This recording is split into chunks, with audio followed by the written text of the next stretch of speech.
nós vamos receber aqui o artista Wagner Lacerda, que vai falar um pouco sobre a performance dele intitulada Embrechado e como isso se relaciona com os processos e métodos de pesquisa decolonial dentro da grande área das artes visuais, né? Com foco em performance urbana. Vou dar aqui agora. Gente, essa obra que tá passando aqui agora do artista Wagner Lacerda se chama Mulher de Roxo.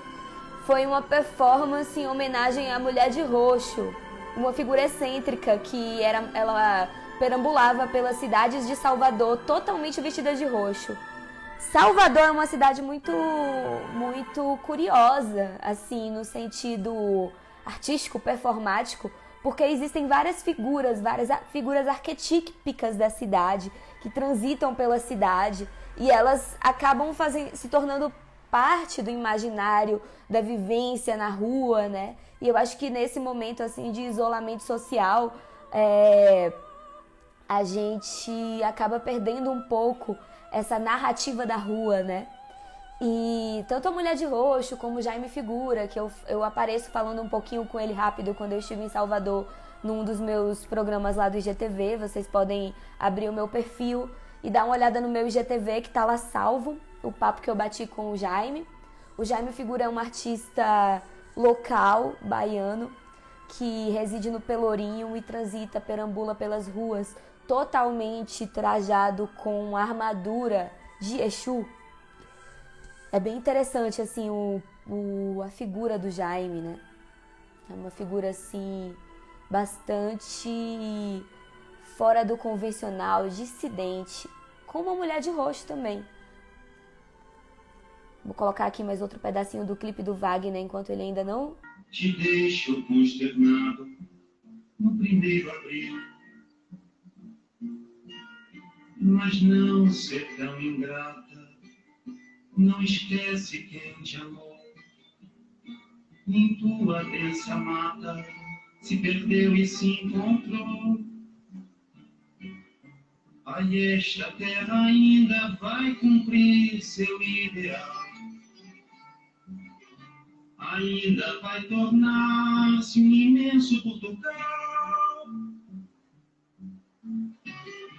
Sabe, no fundo eu sou um sentimental.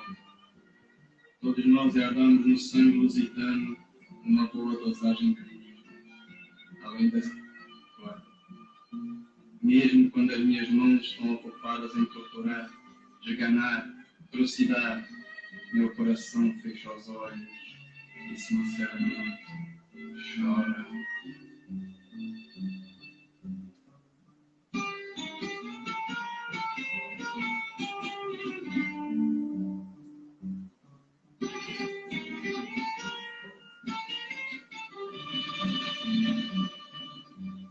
Movencas na caatinga, alecrins no canavial, licores na moringa, um vinho tropical.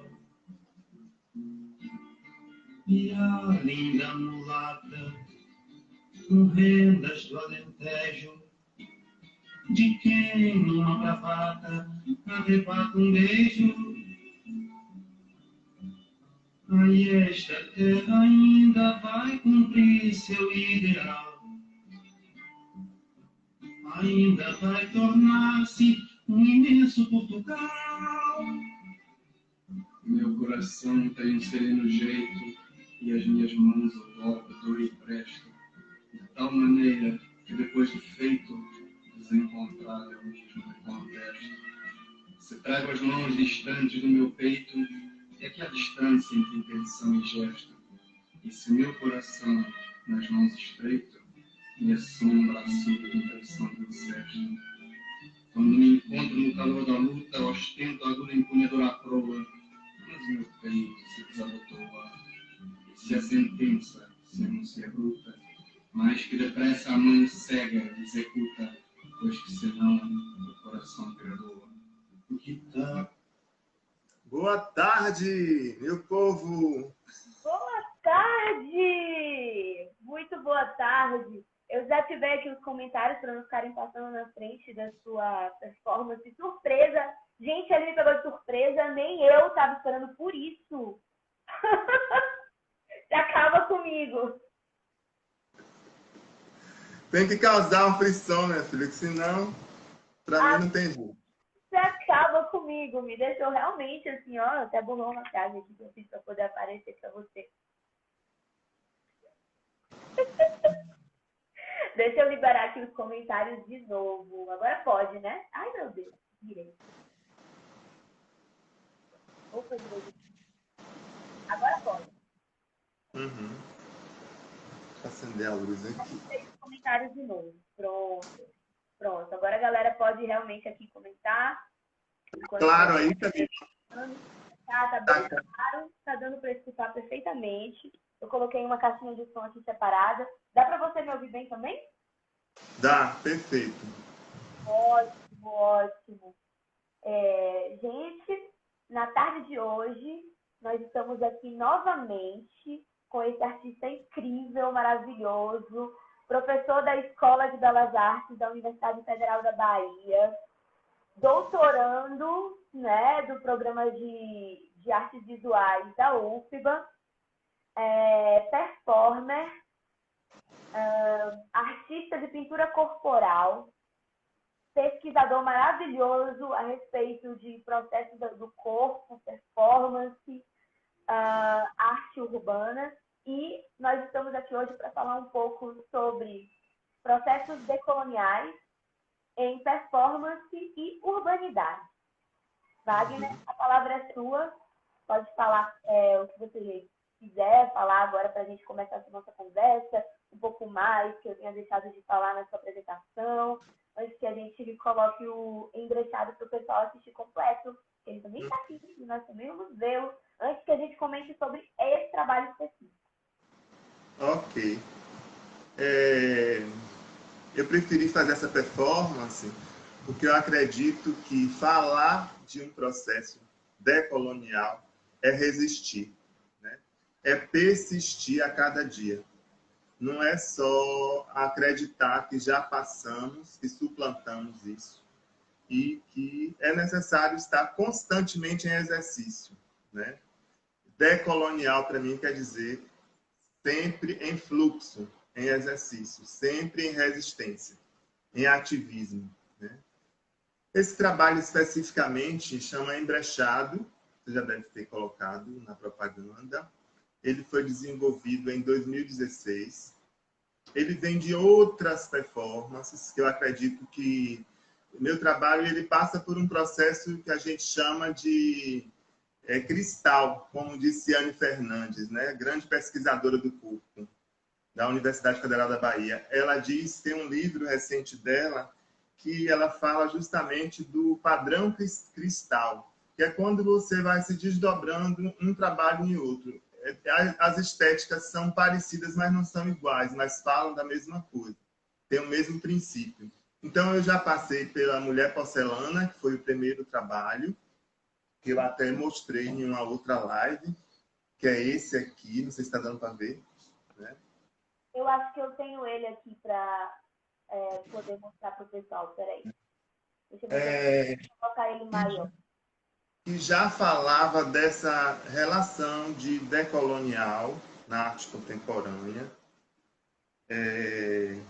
E esses temas, esse repertório todo me inquieta muito, porque decolonial, para mim, envolve vários aspectos, né? Envolve a relação com as minorias, com o negro, com o índio, com a mulher, com a comunidade LGBTQIA+, né? Também está muito presente.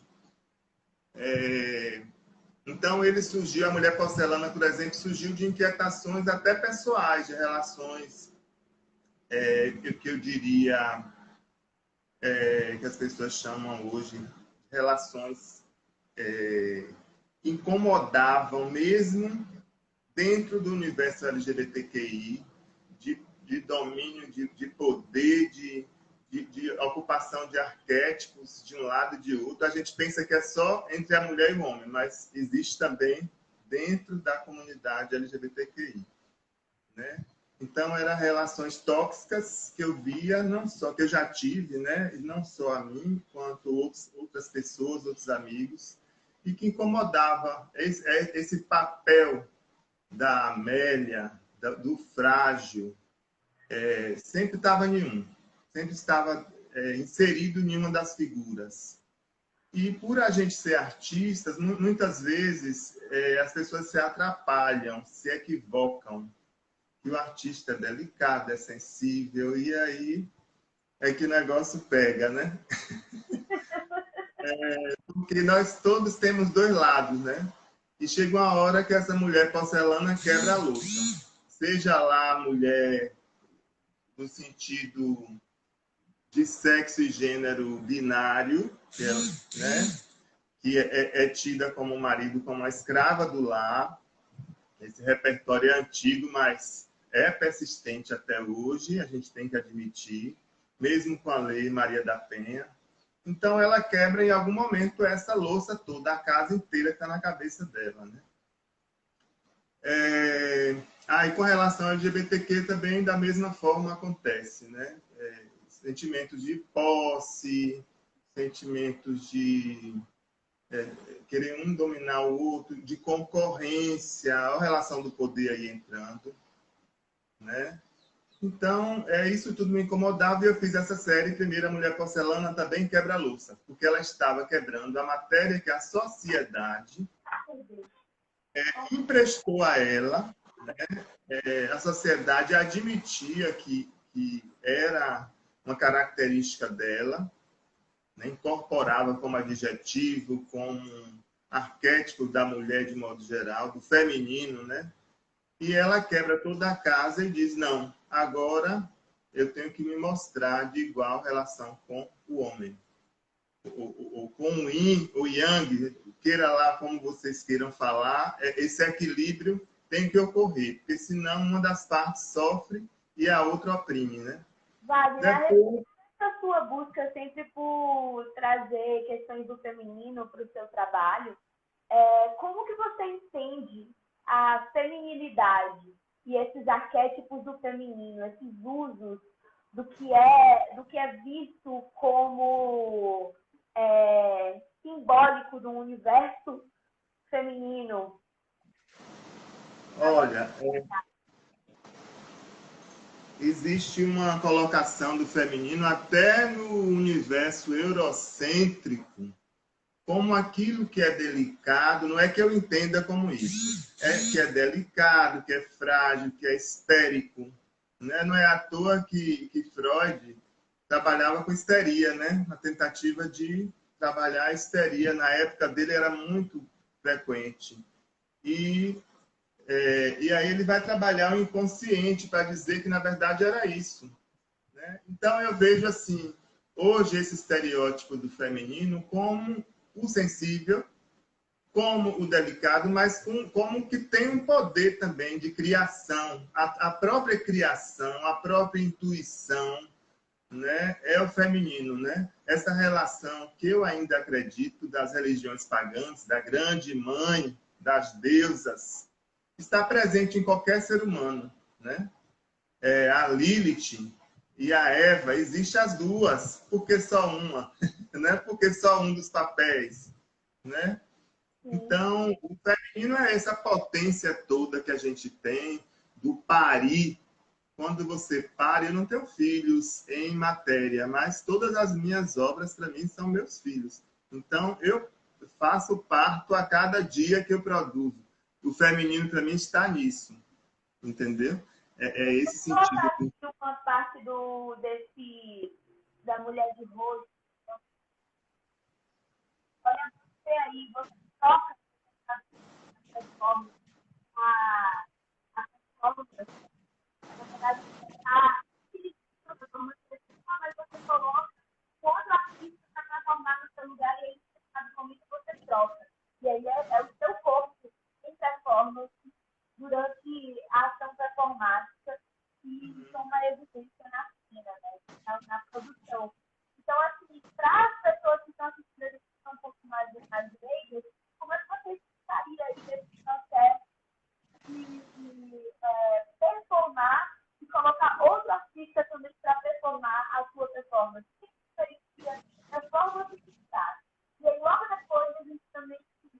sobre como o que é, de fato, decolonial. Uhum. Olha, performar a Mulher de Roxo, por exemplo, para mim foi incrível. Primeiro que eu vivi a Mulher de Roxo. Eu era criança, minha mãe andava comigo na Rua Chile. Eu desenhava as vitrines para ela, né? E como eu já falei em uma entrevista, e a gente caminhava, se encontrava sempre com a Mulher de Roxo. Tinha aquele encantamento e o medo ao mesmo tempo dessa figura, né? A Mulher de Roxo, Era em torno do meados dos anos 80. ela começa a surgir na Rua Chile na década de 60 e ela morre na década de 80, né? 80 não, 97. Segundo Patrícia Samoura, que escreveu um livro sobre ela, maravilhoso, e que eu me baseei muito para chegar a esse processo, né? Ir para a rua como Mulher de Roxo, para mim, foi encarnar esse arquétipo feminino no meu corpo, né? Porque ela viveu um processo também de sofrimento, de cobrança social, porque a mulher que não casava na época dela não tinha dado certo com o homem e na vida, não tinha dado certo na vida, né? Esses dias eu escutei de uma pessoa, uma pesquisadora, que uma outra colega não deu certo com o homem. Eu fiquei meditando com isso e achando, meu Deus, se até hoje existe um pensamento desse, é possível, né? Porque, assim, a cobrança era muita na década de 60, mesmo com os movimentos feministas. Então, a Mulher de Roxo, ela teve medo de ir para casa, ela teve pânico, pavor, porque, a princípio, a família não aceitava. A mulher que sei lá, não tinha dado certo ou tinha se desviado, entre aspas, naquela época. E ela, no caso, ela se sentiu culpada por ter sido abandonada no altar, por essa desilusão amorosa.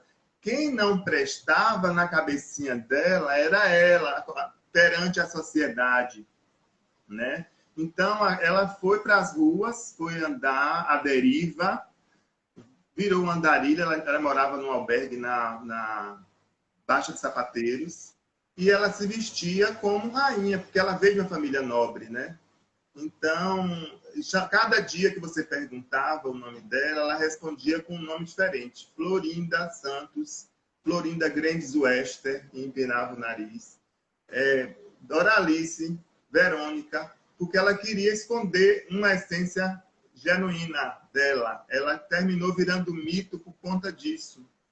E ela queria apagar esse passado, né? É tanto que algumas pessoas dizem que ela tinha boas maneiras ao ir para a mesa. Essas boas maneiras, já está o colonialismo aí. Como se portar numa mesa? Como se sentar? Outra vez eu presenciei... Como segurar os talheres? Como segurar numa xícara para tomar nos talheres. Então, assim, eu presenciei uma cena há mais ou menos uns 2 anos de uma professora de anatomia, virou para uma aluna que era trans, no jardim da universidade, e falou assim: como é que você se senta desse jeito? Mulher não senta com a perna cruzada feito homem. Mulher senta em S com a perna dobrada, numa postura assim, tirou a perna da menina do lugar, sentou do lado da menina e fez a postura para ensinar ela de uma maneira ditatória em pleno século XXI. Aquilo me matou, me destruiu. E eu falei para ela: você tem que compreender que nós mudamos os tempos. Acorde, saia dessa gruta, dessa concha, porque o mundo evoluiu, o mundo já decolonizou. E ela ficou meio perdida. Ela, com o pensamento dela eurocentrado, com uma educação antiga, estava achando que com essa atitude ela estava sendo inclusiva, né? Ela estava vendo a menina na posição que a menina reivindicava e, de certo modo, essa atitude dela foi muito agressiva, né? Sim. Aí sim, ir para como você falou, trabalhar com pessoas na minha performance. Sim, e ir para a rua de Mulher de Roxo, para mim, foi muito importante, porque é botar esse feminino para fora, né? Escrachado, expurgado. Eu andei descalço, eu queria viver, não fazendo uma cena teatral da Mulher de Roxo, mas experimentar o que era. Eu sei que a história de vida dela, cada um tem a sua, mas no meu andar à deriva, o que eu ia encontrar? Com aquela roupa, com aquela situação, eu queria viver isso, né? E foi muito importante para mim, e eu tive várias respostas. As pessoas paravam e gritavam, Mulher de Roxo! Aí chegavam perto e falavam, olha, a Mulher de Roxo conversava assim. Ela conversava baixinho, de uma maneira franzina, uma maneira delicada. Ela pedia, até para pedir esmola, ela tinha uma etiqueta, uma boa maneira. Então, as pessoas terminaram vindo a mim fazer entrevistas, que eu terminei coletando e virando esse vídeo artístico mais documental também, né? Da memória da Bahia. E levar outras pessoas para essa experiência, como você me perguntou, é acrescentar as outras histórias de vida ao meu trabalho, que é um trabalho que eu vejo como uma arte relacional, né? Nicolas Bourriot está aí para falar da estética relacional, né? Que envolve os trabalhos desde a década de 80, quando a gente tem uma preocupação mais social, mais política, justamente de acolhimento das situações todas possíveis, né? Então, colaborar para mim, em nenhum momento eu penso que eu estou sendo um diretor, eu estou impondo alguma coisa. Eu sempre, quando chamo alguém para uma experiência comigo, eu peço para que ela venha com o seu arcabouço, com as suas memórias, com o seu ponto de vista sobre aquela história, para acrescentar e não impor, e não colonizar, né? Mesmo quando eu fui... Estou aqui no computador uns trechos da Mulher Porcelana, que você comentou. Também quebra isso. Eu tinha separado o vídeo, mas eu tenho ele aqui. Aí eu estou colocando para as pessoas verem um pedacinho também de como ele é, como é a performance da Mulher Porcelana. Aí na Mulher Porcelana, por exemplo, a todo momento ela queria se expressar.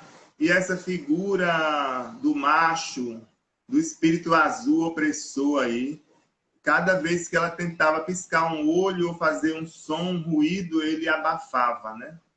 Até ela gritar, se rebelar, quebrar toda a louça do cenário, e esse feminino se infiltrar no feminino, o feminino se infiltrar no masculino de uma maneira harmônica, né? Ele se deixar também ser, como é que se diz, infestado desse feminino. Impregnado, contaminado, oxigenado, né? E aí ela canta ópera em chinês, né? É maravilhosa, minha amiga Kátia Lanto, que é uma grande parceira. Camila estava na cena, inclusive, foi pintada depois por esse feminino também, né, Camila? Eu estava com uma obra também exposta nesse evento, aparece ali no pouquinho. Mas o que eu acho interessante, Wagner, do seu trabalho, né, é que você intercambia muito os arquétipos de feminilidade e masculinidade, né? Como se todas essas coisas, o que de fato são, né? Mas o seu trabalho não são só as construções sociais que são evidenciadas, mas o símbolo e a energia, né? A energia praticamente espiritual desses elementos. Sim. E o Yang ali, que são ferramentas para você construir todo esse repertório visual, estético, gestual, musical também, né? Que contempla Sim. todos os sentidos, que é o que o Paul Juntor fala, né? Que a performance ela deveria englobar todos os sentidos, trazer para a gente tudo que simboliza a recepção, né? Para uma única percepção multissensorial da realidade. E aí, essa construção sua é que te dá, que é a sua grande ferramenta para trazer os problemas da colonização, os problemas dos nossos da nossa sociedade, né? Do nosso convívio com a rua, dos nossos processos como seres humanos dissidentes.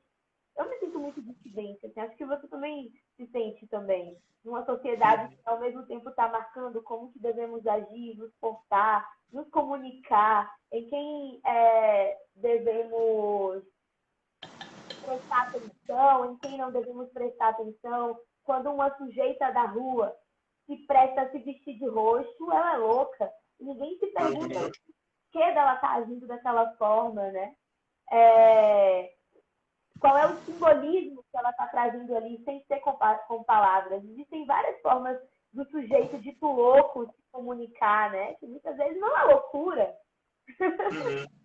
Sim, claro.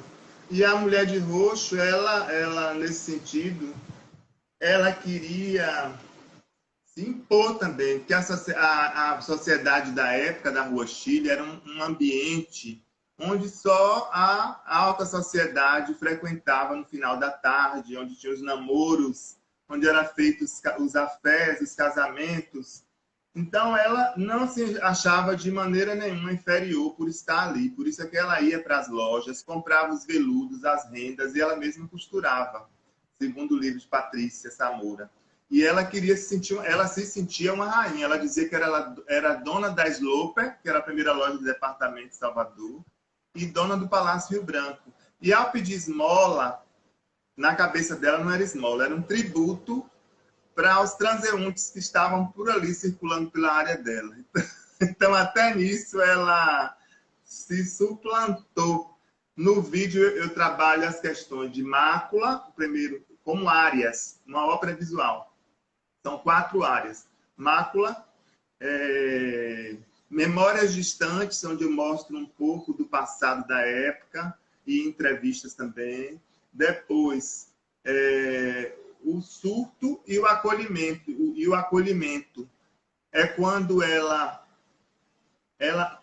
percebe que a sociedade tinha abraçado ela. Os comerciantes começaram a respeitá-la. Isso para ela foi, segundo o livro, foi assim, para ela, a partir daquele momento, ela podia morrer, porque já tinha sido pintada por Carlos Bastos. Ela nunca viu essa pintura, ela viu no jornal, segundo Patrícia Samora, e ela ficou muito, assim, sabe, feliz, realizada por ela ter sido compreendida, mesmo que não aceitada, mesmo que não aceitavam, mas mesmo que não compreendessem, aceitavam, né? A situação dela, a figura dela, a imposição dela.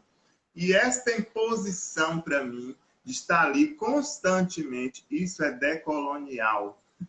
Mais do que decolonial, marcando a presença daquele feminino austero, com o nariz para cima, e dizendo, eu não sou inferior a ninguém. Né? Todos os dias, tanto quando ela saiu, os jornais iam atrás dela para publicar, o Jornal da Bahia, os outros jornais, inclusive esta Patrícia Samora, ela é jornalista, por isso é que ela se interessou também, além de ter conhecido a Mulher de Roxo.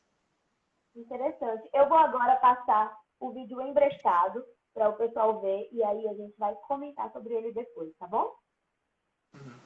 Vou colocar ele grande.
Pronto. Primeiro, vamos colocar, a gente está falando muito de decolonizar, as pessoas confundem essas duas palavras, descolonizar com S e decolonial. Com processos decoloniais sem S, né? Sim. Na verdade, eu venho pesquisando isso há muito tempo e descobri que tem um grupo, né, Grupo Modernidade e Colonialidade, nos anos 2000, que vai levantar essas questões de uma maneira muito mais latente, né? A Adriana Varejão, inclusive, tem um discurso recente muito decolonial, né? É bom acrescentar essa referência, que a gente não deve esquecer de fazer as referências às pessoas que nos inspiram, né?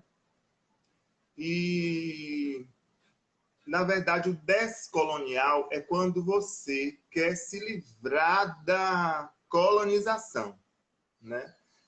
Na verdade, essa performance tem um pouco desse desejo descolonial.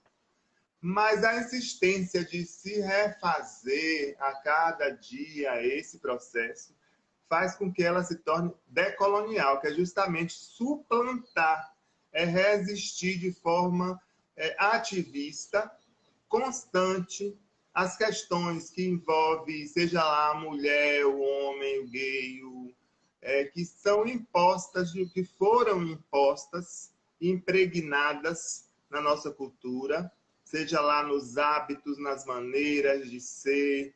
Eu li um livro recente de Luiz Motti, por exemplo, da época da Inquisição, que ele fala claramente das quimbandas, que eram os gays que se travestiam naquela época. Imagine, eram levados para a fogueira, né? Para a Santa Inquisição. Entendeu? E não admitiam esse hábito diferente, que não fosse binário. Isso é altamente colonizador, colonial, né? E decolonizar isso é essa luta constante do movimento gay, negro, feminino, né? A mulher não pode sentar de perna assim o assado, não pode arreganhar as pernas, né? Isso é um texto que tem até foi feito uma tese lá em Recife que fala dessas questões da mulher, né? Isso é colonização total, essa coisa com relação à mulher, né? De opressão, né? E aí o processo desse trabalho, para ser mais breve, começou no mestrado, veio da Mulher Porcelana, migrou para uma outra performance que chama Embrechado, video performance. Eu fiz primeiro em vídeo, depois que eu fui fazer a performance em presença, já em 2018, e aí outras pessoas participaram. Na primeira versão, tem Diogo Teixeira, que está aí, que é um grande ator, meu companheiro. Tem Malu, que é essa aí, que é a sobrinha dele. Tem Rita Braz, Dandy Braz e Douglas Falcão, né, que é um aluno da Escola de Belas Artes. É muito importante para mim estar comungando minha obra com as pessoas que são alunos, são companheiros, são amigos, artistas, porque eu acho que dessa maneira eu compreendo mais o que cada um pensa e que pode acrescentar no meu trabalho, né? Para fazer esse trabalho, diga. Eu só estou avisando aqui que a gente só tem mais 1 minuto de live. Depois disso, o Instagram corta. A gente ficou bastante tempo aqui batendo papo. Então, eu vou deixar para você finalizar, tá? Não, deixar o seu encerrar aí o seu pensamento. E eu já vou logo me despedindo aqui de todo mundo, tá bom? A gente conversa mais depois. Ficamos com palavras de Wagner agora para finalizar. Então, esse trabalho surgiu da Mulher Porcelana, que migrou para o Embrechado. Eu fiz um vídeo, depois eu fiz uma performance presencial em 2018, o vídeo foi de 2016, e foi sendo construído gradativamente. Eu fui fazendo experimentos em casa, com o Diogo Teixeira, depois com a sobrinha dele, fazendo essas colagens, e filmava. Outro dia eu fui na Escola de Belas Artes, captei outras imagens com Douglas Galvão, Rita Braz, Dandy, Eu queria figuras negras, porque era para ser, e mestiças, porque era para participar de uma mostra arte negra de performance, né? E eu queria trabalhar com essas figuras, né? E, inclusive, na última eu participei, na 2018. Embrechado, para mim, é uma das grandes obras da minha tese, e fiquei muito feliz, porque você não precisa dizer nada para dizer que você só quer o seu lugar no espaço do Brasil, né, da nossa cultura. Você não precisa estar gritando, é só tirar um azulejo da pele e você já disse tudo. E aí você já mostra a pele retinta por baixo daquele azulejo. É justamente. Toda vez que eu assisto, eu me emociono. Realmente, assim, dos seus trabalhos, esse tem um lugar no meu coração. Junto com o Maré Moiras, né? Que foi o primeiro que eu participei, assim, que tem um espaço afetivo no meu coração, porque alinhavou o meu pensamento performático e artístico, né? Essa performance tem um apelo estético e simbólico muito, muito potente. Ok. Então, gente, terminar, que senão vamos ser cortados. Agradecer a todos, a Camila, a todos que estão assistindo, de Brasília, da Bahia e do mundo, né? E é muito importante para mim estar me colocando como ser humano, como artista, né? Mostrando meus processos criativos, que vêm das minhas memórias afetivas, de todo o meu discurso, do meu arcabouço de memória, né?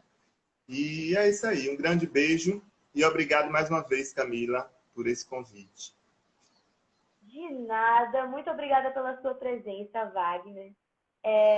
Eu estou muito feliz de você ter estado aqui comigo novamente. Eu espero que nós possamos fazer mais lives mais para frente e possamos dar conta de passar por esse processo que nós estamos vivendo, né, de isolamento social, de forma muito suave, mas ao mesmo tempo muito séria, muito meditativa e muito comprometida com a melhoria do nosso planeta, né, das nossas relações e da nossa própria existência nessa Terra. Nos melhorarmos, aproveitarmos esse tempo para nos melhorarmos enquanto sujeitos. É isso que eu queria dizer para vocês hoje. Um grande abraço a Heraldo Guzmão e a Ana São José, que eu acabei de ver, porque eu termino não dialogando com quem está assistindo. Né? Ana está dizendo que recebe convites para Aracaju, Sergipe. Né? Que legal! Ela é professora de lá, da Universidade de Aracaju. Perfeito, sensacional. Quem quiser conversar, fazer parte da programação do vis.arte, pode mandar mensagem para mim, tá bom? Eu estou organizando um calendário. A partir de maio, as atividades já vão ficar mais organizadas nesse sentido, então estão abertos aí os convites para quem quiser participar. Maria Eugênia foi minha professora quando eu era desse tamanhinho, não cresci muito não, mas só a cabeça que cresce, né? Você é linda demais, rapaz. Gente, vamos ficar por aqui, tá bom? Um abraço. Eu vou finalizar com mais uma performance do Wagner, né, que eu separei aqui. Olha a mesa que eu fiz para você, ó. Você viu minha mesa? Não consegui ver. Toda de louça azul e branca. Olha isso. Com chá de capim santo, daqui, baiano. Olha, gente, até o mouse é azul, meu Deus. Tem que tirar a foto disso aí. Bom, vamos ficando por aqui. Eu vou fechar aqui agora a janela. Tchau, Wagner. Muito obrigada mais uma vez. Um beijo. Se cuida. Tchau. Tchau.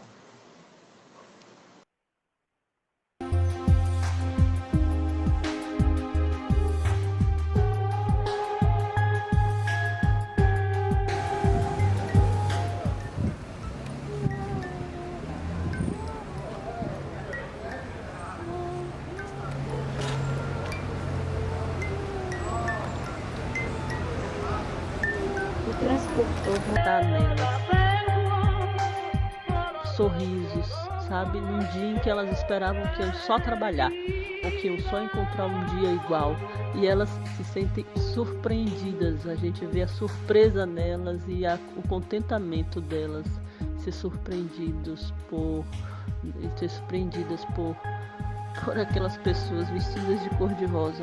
Algo tão simples, a gente só se vestiu de cor-de-rosa, só que o simples dentro da arte de Wagner.